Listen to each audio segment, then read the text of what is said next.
Vocês podem se pôr no primeiro banco, os membros da plataforma.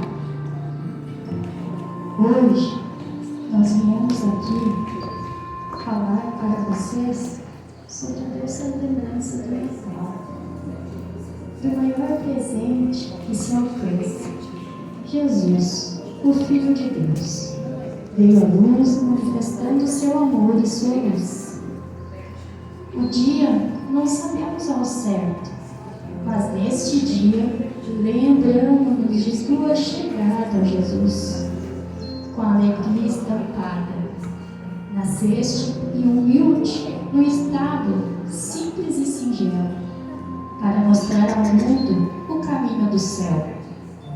Em meio aos sorrisos e abraços calorosos que tivemos na nossa escola sabatina hoje, o sentido do Natal é tão grandioso. Presentes materiais não devem ter valor, porém as atitudes nos remetem a Ti, Senhor. Lembrando que Jesus é o nosso presente mais valioso. Meu Senhor, Tu és a verdadeira razão para celebrar uma gratidão e louvor, a Te exaltar o Teu amor incondicional e eterno. É o maior presente que nós desejamos em nosso interno. Que nesta época de festividades e emoção, possamos lembrar da Tua lição de amar o próximo e compartilhar a bondade, como gesto de gratidão e reciprocidade. Jesus, agradecemos por Tua presença em nosso culto, por Tua presença em nosso caminho, no Natal e em todos os dias de nossa vida. Que possamos viver segundo Tua vontade, comprometidos com o que fez por nós. Por isso agora, em sinal de gratidão, estes jovenzinhos Te louvarão, Senhor.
dia, família Voltrosa. Bom dia! Sejam todos bem-vindos. Amém! Vamos louvar a Deus através do hino inicial. Aqueles que puderem, se coloquem de pé.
Aos líderes da igreja, pelo fato desta semana, parece que não era para mim vir. Eu tive ruim, tive realmente, desde quarta-feira, o meu primeiro alimento foi ontem, um peixe, um pequeno peixe. Estou em jejum até agora e incrível a minha pressão alterando, e se eu colocar o casaco, vai complicar mais. Então, por isso, eu peço perdão aos irmãos que estão aqui, eu estar no púlpito sem o casaco. Eu quero me apresentar.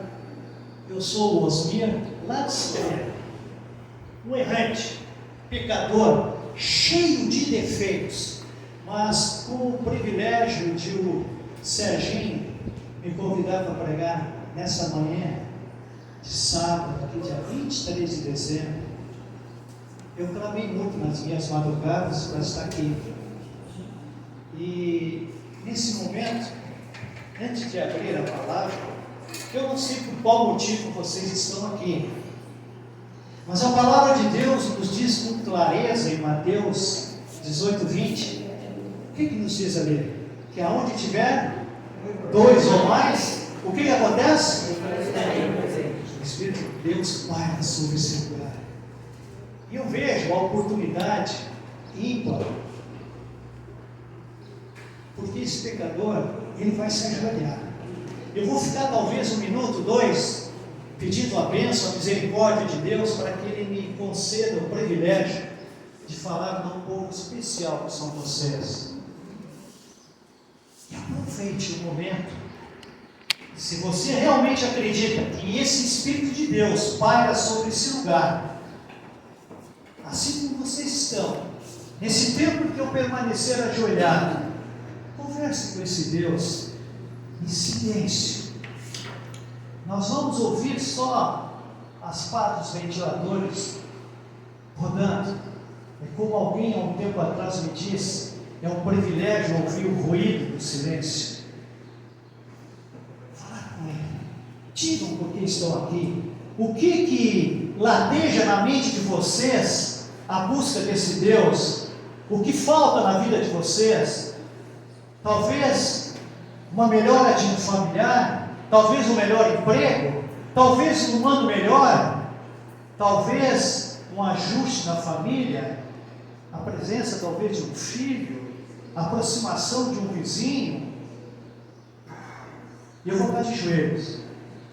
Vocês aproveitem e conversem com esse Deus, mas em silêncio.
Sou assim, me sinto encorajado a abrir a palavra de Deus. Mas eu quero dizer aos irmãos que uma data especial como essa, talvez muitos vão se decepcionar em não trazer uma mensagem de Natal.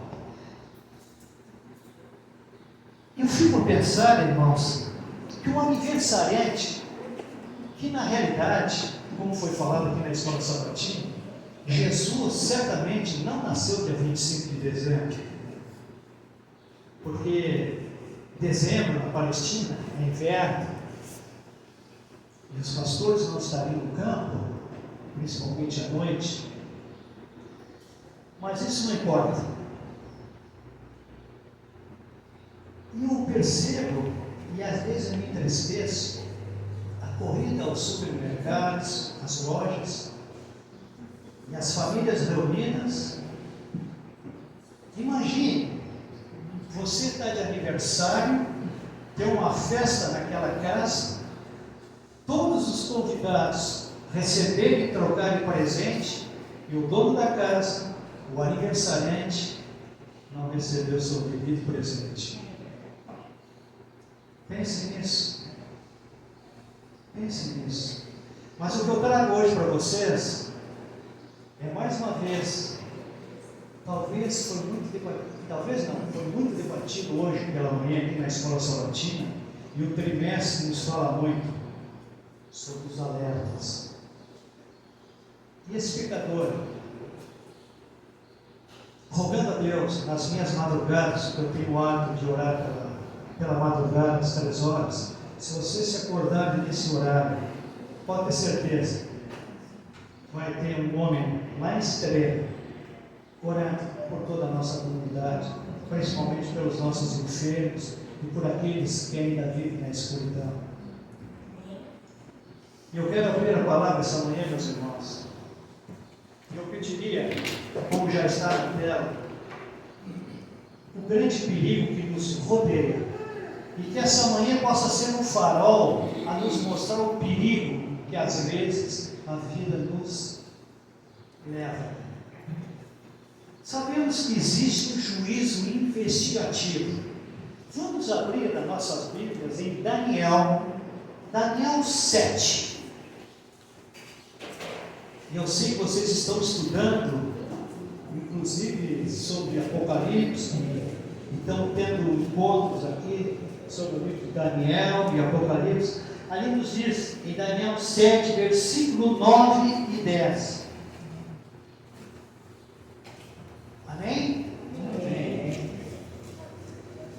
Continuei olhando até que foram postos uns tronos, e o ancião de dias se assentou. Suas vestes eram brancas como a neve, e os cabelos da cabeça como a pura lã.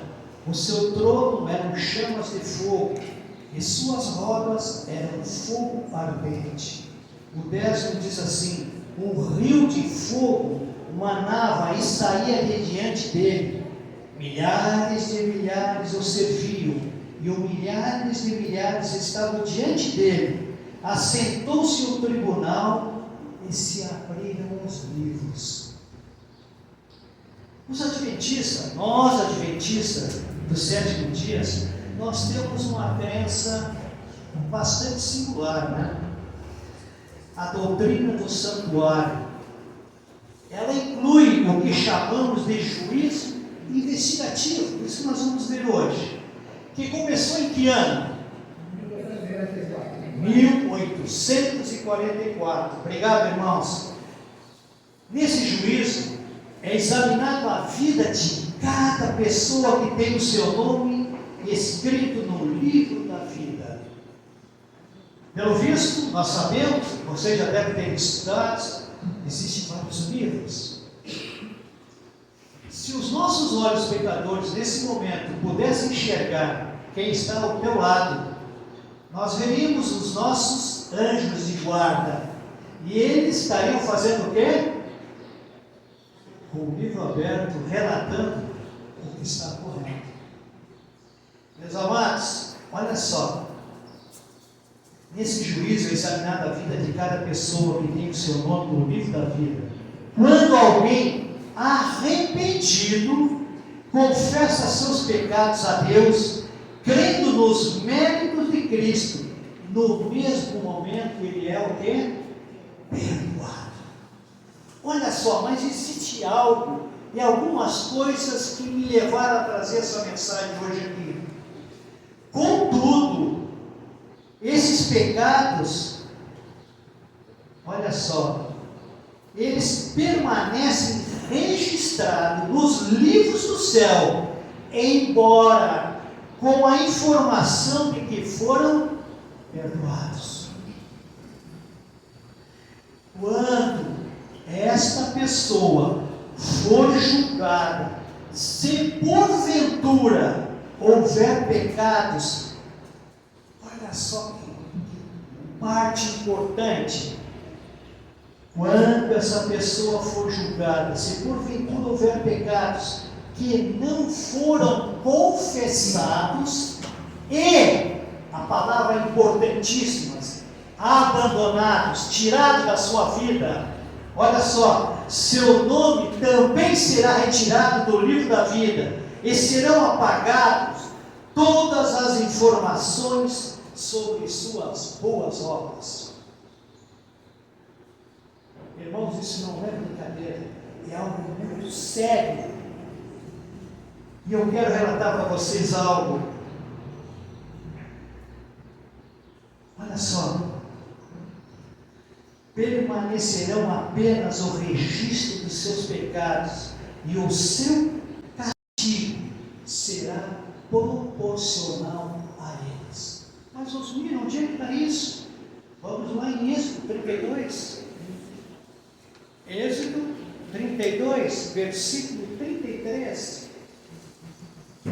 Êxodo, segundo livro da Bíblia, 32, versículo 33. Amém? Amém? Olha o que nos diz ali.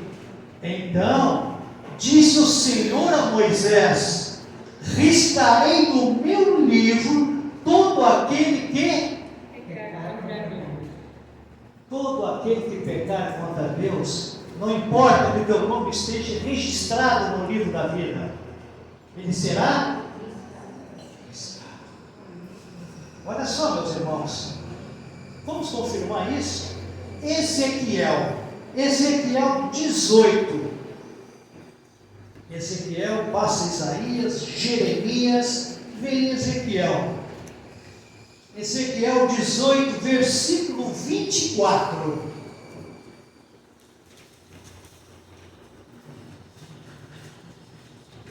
Amém? Amém? Olha o que nos diz ali.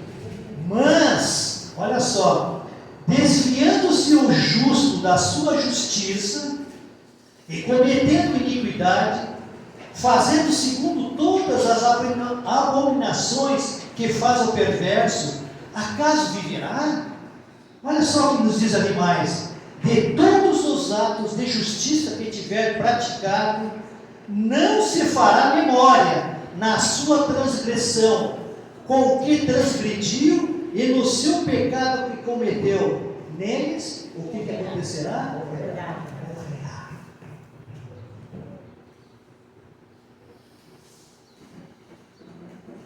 Pensar, né, meus irmãos? Olha só, vamos um pouco mais adiante.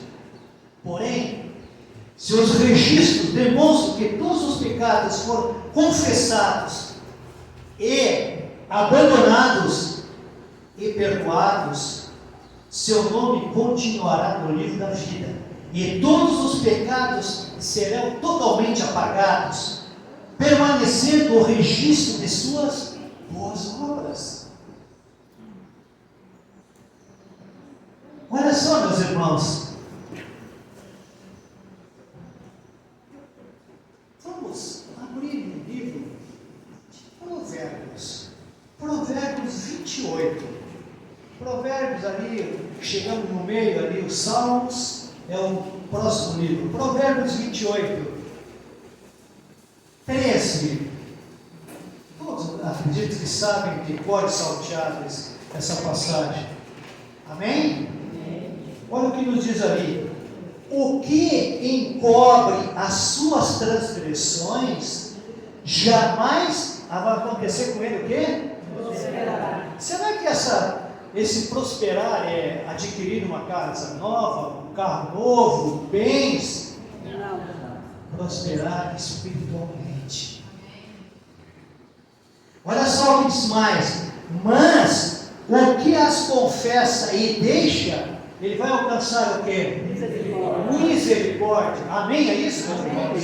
Olha só o que diz mais, meus irmãos. Vamos no último livro do Novo Testamento, Apocalipse. Apocalipse 3:5.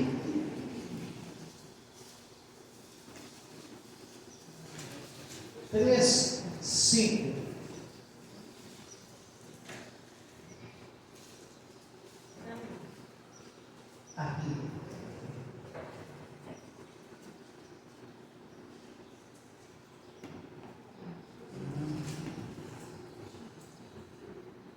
O vencedor será assim vestido de vestiduras brancas, e de modo nenhum apagarei o seu nome do livro da vida. Pelo contrário, eu confessarei o seu nome diante de meu Pai, e diante de quem? Dos seus anjos. Olha só que bênção isso aqui, meus irmãos.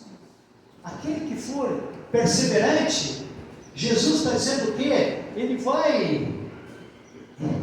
vai vestir nós de branco. Ele nos promete que de modo nenhum apagará o nome, quem quer que seja, no livro da vida, e ele vai confessar o nome dessa pessoa diante do Pai e dos seus anjos. Vamos voltar ao Antigo Testamento. Ezequiel, vamos novamente a Ezequiel 18. Ezequiel 18. Mas agora no versículo 21 e o 22. Amém? Amém. Não foi completo a igreja, tem alguém que está procurando. Agora, amém? Amém. Olha só, vamos ler junto. Mas, se o perverso, olha só, se converter de todos os pecados que cometeu, e guardar todos os meus estatutos, e fizer o que é reto e justo, certamente vai acontecer o que com ele? Viverá, não será morto. Olha o que diz o 22: de todas as transgressões que cometeu, não haverá lembrança contra ele. Pela justiça que praticou, ele vai acontecer o que com ele? Ele viverá. Não é isso que nós buscamos, meus irmãos? Mas olha só, desse modo, alguns nomes permanecem no livro da vida, e outros, infelizmente, serão retirados. Ao final, apenas aqueles cujos nomes permanecerão, esses serão salvos. Esse juízo não ocorre para informar a Deus, pois Ele é onisciente. O que é onisciente? Deus sabe o quê? De tudo. Mas Ele tem todas as informações que for necessário. Seu propósito é eliminar qualquer dúvida, e qualquer dúvida quanto à sua justiça e o seu amor. Assim, imagina-se, olha só, imagina você no céu, procurando alguém que esperava encontrar, mas essa pessoa não se encontra lá. Não vai ser decepcionante, meus irmãos? Se não tivesse uma informação correta, ficaria contente? Não pairaria um ponto de interrogação em vossa cabeça? Mas olha só como Deus é fantástico. Assim, imaginando-se no céu, procurando alguém que esperava encontrar, mas essa pessoa não está lá. O que ocorreu? Você poderá examinar os registros e descobrir a verdade, tendo acesso a informações que você não possuía. Então você concluirá: realmente Deus é justo. Olha só, você também poderá ficar surpreso ao encontrar quem você jamais esperaria encontrar. Fulano aqui, olha só, novamente, examinando os registros, você saberá sobre o seu arrependimento, você saberá da sua fé em Cristo e a transformação que houve no coração dessa pessoa. E você novamente concluirá: realmente, Deus é justo. Por toda a eternidade, ninguém terá dúvida quanto à justiça divina.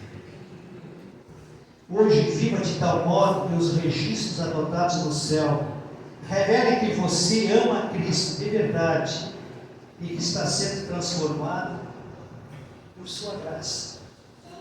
Se houve um juízo investigativo, meus irmãos, há também um juízo investigativo, há também um julgamento, não há? Se quando alguém é investigado, cometeu um crime ou não, o que vai haver com essa pessoa? Ele vai à justiça, ele vai a julgamento, não vai? E olha só o que acontece. Vamos abrir nossas Bíblias em Romanos 14.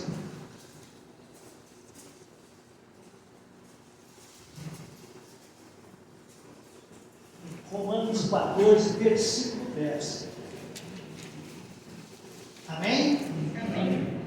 Olha só o que nos diz ali. Tu, porém, por que julgas teu irmão? E tu, por que despreza o teu? Pois todos compareceremos perante o tribunal de quem? Deus. Olha só, como está escrito: por minha vida, diz o Senhor, diante de mim se dobrará todo o joelho, e toda a língua dará louvores a Deus. Assim, pois cada um de nós dará conta de si mesmo a quem? Meus amados, em sua palavra, Deus repetidamente nos fala sobre o julgamento. Examinando todas as informações apresentadas pelos profetas, pelos apóstolos e pelo próprio Cristo, sabemos que o julgamento tem 4 fases. 2 são investigativas e 2 executivas. 2 dizem a respeito aos justos e 2 se referem aos ímpios. A primeira fase é o juízo investigativo, foi o que nós vimos do povo de Deus. Nessa etapa são investigados apenas aqueles que têm o nome escrito no livro da vida, aqueles que aceitaram a salvação oferecida por Deus. E Pedro nos escreve e nos deixou uma coisa muito interessante. Vamos lá em 1 Pedro 4, versículo 17. 1 Pedro 4, versículo 17. Amém? Amém.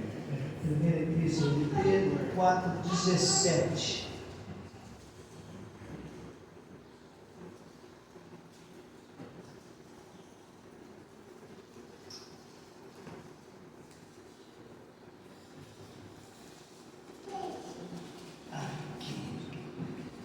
Porque a ocasião de começar o juízo começa por aonde? Pela casa de Deus. Pela casa de Deus. E onde é a casa de Deus? Nós. Nós estamos aqui nela, não estamos? Então são os que foram, que se entregaram, que tem o nome escrito no livro da vida. Olha o que nos diz ali, ó. Porque a ocasião de começar o juízo é pela casa de Deus, é chegada. Ora, se primeiro vem por nós, qual será o fim daqueles que não obedecem ao Evangelho de Deus? Nós já sabemos. E se é com dificuldade que o justo é salvo, onde vai comparecer o ímpio? Sim, o pecador. Por isso, também, os que sofrem segundo a vontade de Deus, encomende a sua alma ao fiel Criador, na prática do quê? Do bem. Meus amados, chegou o tempo de começar o juízo e ele começa pela casa de Deus. Essa fase ocorre antes do retorno de Cristo, enquanto o Evangelho continua a ser pregado. Quando for julgado o último nome, todos terão sido evangelizados. Será fechada a porta da graça e Cristo virá a esse mundo para realizar a próxima fase do julgamento, o juízo executivo dos salvos. Todos aqueles que receberem a Cristo e permanecerem confiantes nele foram inocentados. Amém, meus irmãos? Amém. Então, receberão tudo o que Deus planejou para eles. Jesus o retirado. Vamos abrir o que diz Mateus 25. Mateus 25, versículo 34. Mateus 25, versículo 34. Amém? Amém. Olha só o que diz ali, meus irmãos. Eu gostaria que prestasse bem atenção nessa passagem, que é importantíssima para a nossa vida e a nossa salvação, meus irmãos. Então, dirá o rei. Quem é esse rei? Deus, nosso Jesus. Aos que estiverem à sua direita, vinde benditos de meu Pai, entrai na posse do rei, que vos está preparada desde a fundação do mundo. Olha só o que diz em 35 para nós, meus irmãos. Porque tive fome e me deste de comer, eu tive sede e me deste de beber, era forasteiro e me hospedastes. 36, estava nu e me vestistes, enfermo e me visitastes, preso e foste ver-me. 37, então perguntarão os justos: Senhor, quando foi que te vimos com fome e te demos de comer, ou com sede e te demos de beber? 38, e quando te vimos forasteiros e te hospedamos, ou nu e te vestimos? E quando te vimos enfermos ou preso e te fomos visitar? E aí Jesus, com o seu imenso amor, com aquela palavra fantástica, aquela voz sublime, ele responderá, lhes dirá: em verdade vos afirmo que sempre que o fizeste a um desses meus pequeninos irmãos, a mim fizestes. Meus amados, aqui está o caminho para a salvação. Amém. Aqui está a verdadeira religião, meus irmãos. Aqui está a verdadeira pregação, meus irmãos. Não é eu vestir o meu melhor terno, ter a Bíblia mais moderna que pode ter, o meu melhor aparelho, permanecer dentro dos templos, adorando, cantando talvez lindos louvores, ouvindo lindíssimas pregações por excelentes pregadores. Essa pergunta vai ecoar muito na eternidade, meus irmãos. Quando foi que nós usamos aquilo que Deus tem nos dado? Meus queridos, discorrendo a esse respeito, o apóstolo Paulo nos lembra. Abrimos em Romanos novamente, por favor. Romanos 8, versículo 17. Romanos 8, versículo 17. Um grande consolo se aproxima, meus irmãos. Amém? Amém. Ora, se somos filhos, somos também herdeiros, herdeiros de Deus e co-herdeiros com Cristo, Se com ele sofremos, também com ele seremos o quê? Glorificados. Amém, meus irmãos? Essa é a glória, meus amados. Na mesma ocasião, olha só, meus irmãos, começará o milênio. E também a terceira fase, o juízo investigativo dos ímpios. Os salvos, juntamente com Cristo, olha só, algo interessante, julgarão os ímpios. Mas onde é que está isso? Olha só, meus irmãos. Vamos abrir nossas Bíblias em 1 Coríntios. 1 Coríntios 6. Estamos aqui em Romanos, no próximo livro à frente. Ó. 1 Coríntios 6, versículo 2 e o 3 nós vamos ler. Amém? Olha o que diz aí. Ou não sabeis, Paulo está nos falando, que os santos hão de julgar o mundo? Quem são esses santos aí? Os separados, os santos. Vocês são o povo separado. Vocês são os santos. Ainda com falhas? Sim, todos nós temos falhas ainda. Mas olha só o que diz a palavra de Deus. Ora, se o mundo deverá ser julgado por vós, sois acaso indignos de julgar as coisas mínimas? E o 3 nos diz assim: não sabeis que havemos de julgar os próprios anjos? Olha só que fato interessante isso, meus irmãos. Quanto mais as coisas desta vida. Meus queridos,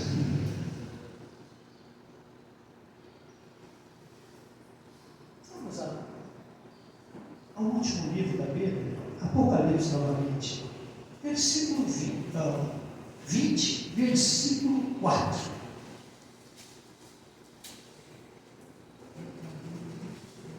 Amém? Amém. Olha o que diz ali também. Paulo, aqui, João está falando, vi também tronos, e nesses sentaram-se aqueles aos quais foi dada a autoridade de julgar. Olha só que interessante isso. Vi ainda almas dos decapitados por causa da testemunha de Jesus, bem como por causa da palavra de Deus. Também quantos não adoraram a besta, nem tampouco a sua imagem, e não receberam a marca na fronte e na mão, e viverão, e viverão, e reinarão com Cristo durante quanto tempo?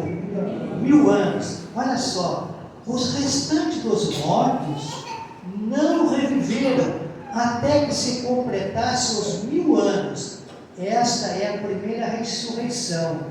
E aqui João está dizendo bem claramente: bem-aventurado e santo é aquele que tem parte na primeira ressurreição. Sobre esses, a segunda morte não tem autoridade. Pelo contrário, serão sacerdotes de Deus e de Cristo, e reinarão com Ele os 1000 anos. Você já imaginaram que privilégio?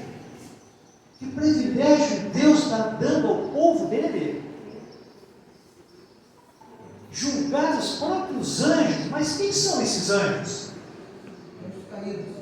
Os anjos caídos, os rebeldes. Meus queridos, eles só tem um detalhe: eles não decidirão quem será salvo e quem se perderá. Isso não é privilégio desse povo, não. Olha só, isso já foi decidido pelos próprios ímpios. Olha só que fato interessante isso. Quando rejeitaram a graça de Deus. Vamos ver isso em João 3, versículo 18. João 3, versículo 18. Olha só Amém, meus irmãos? Amém.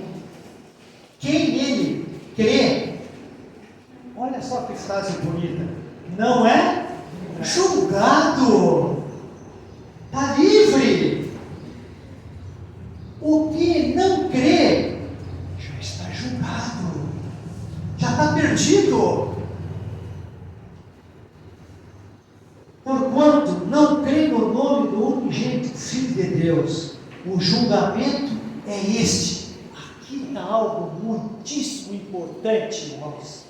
Nós temos que ler isso aqui diariamente, recapitular isso aqui diariamente. O julgamento é este, que a luz veio ao mundo, o farol veio ao mundo, e os homens amaram mais o que? As trevas do que a luz. O mundo era melhor, tinha mais brilho, tinha mais importância, a carne tinha mais prazer, as coisas que ele nos incumbiu de não fazer, parece que é mais gostoso de fazer. Olha só, o julgamento é esse, que a luz veio ao mundo, e os homens amaram mais as trevas do que a luz, porque as suas obras eram o quê? Más. 20. Pois todo aquele que pratica o mal, ele aborrece o quê? A luz, e não se achega para a luz, a fim de não ser arguído o quê? Tudo aquilo que fez de errado, não vou chegar ali, porque os meus erros vão aparecer. É mais gostoso eu continuar com meus erros do que eu ir ali para aquela claridade e aparecer a notícia que eu sou. Reflitam nisso, meus irmãos. Olha só. Quem pratica a verdade aproxima-se da luz, a fim de que as suas obras sejam manifestas, porque feitas em Deus.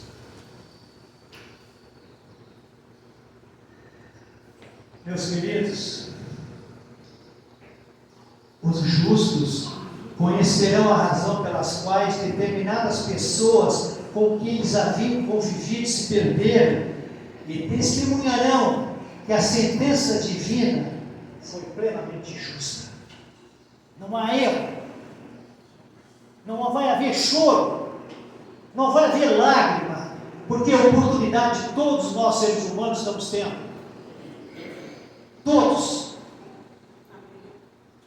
Através dos séculos está sendo pregada a palavra de Deus. Das mais difíceis oportunidades até a melhor oportunidade que hoje nós temos, porque hoje ainda somos livres. Podemos andar a hora que quisermos, podemos carregar a nossa Bíblia à vista de todos. Ainda não estão nos prendendo, nem nos matando por isso. Mas já existem lugares que isso já acontece. Porque o inimigo não quer que essa luz alcance aqueles que estão ainda vivendo nas trevas.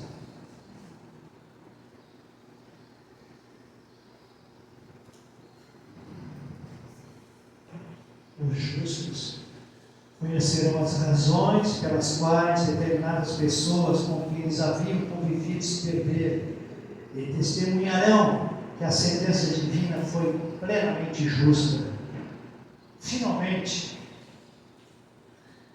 a quarta fase, o juízo executivo dos ímpios, ocorrerá quando os 1000 anos terminarem. Satanás e todos os que servirem serão lançados no lago do fogo.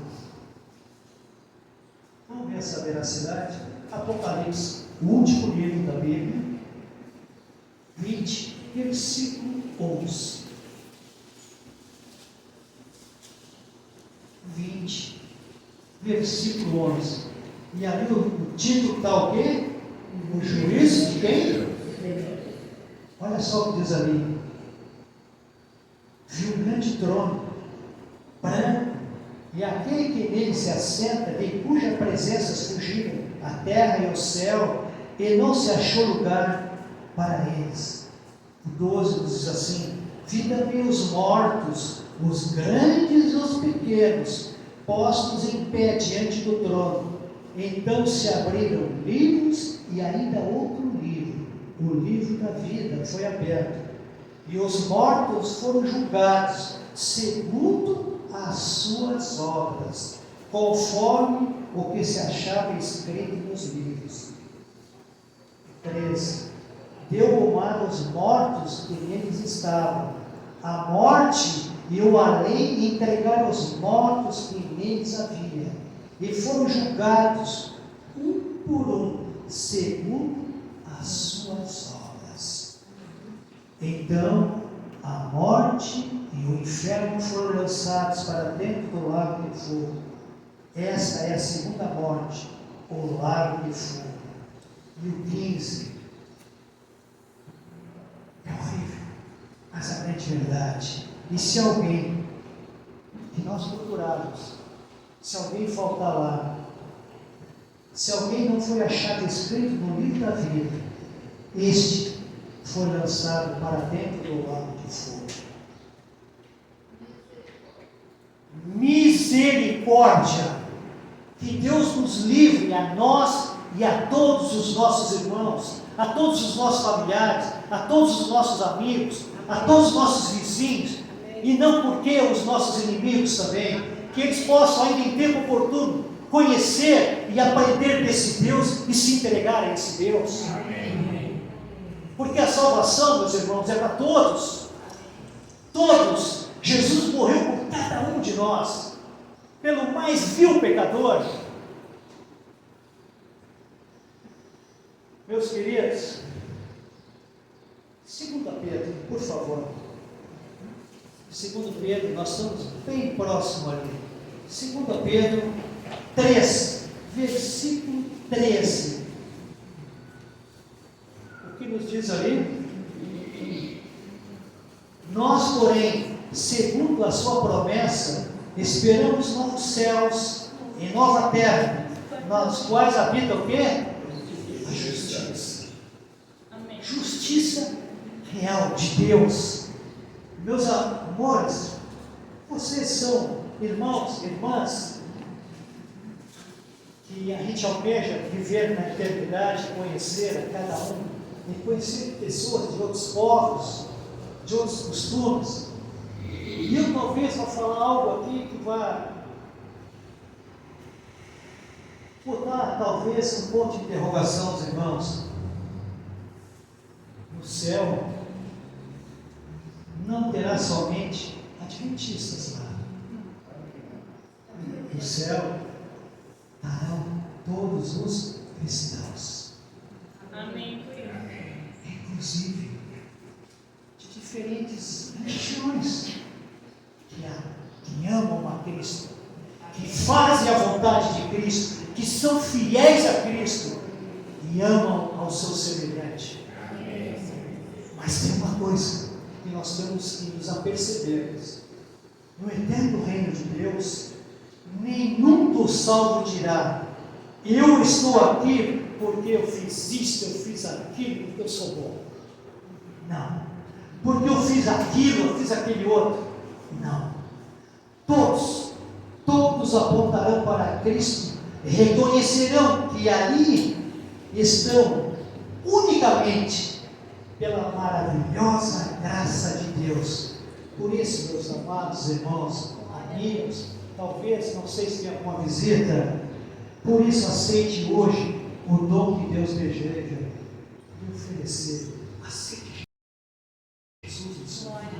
Aceite Jesus, busque a Jesus, clame a Jesus, porque Ele é a solução e a salvação para todos os nossos problemas. Ele tem poder de transformar o pecador, Ele tem poder de tirar o mais vil pecador lá do fundo do poço e transformar num servo de Deus. Amém.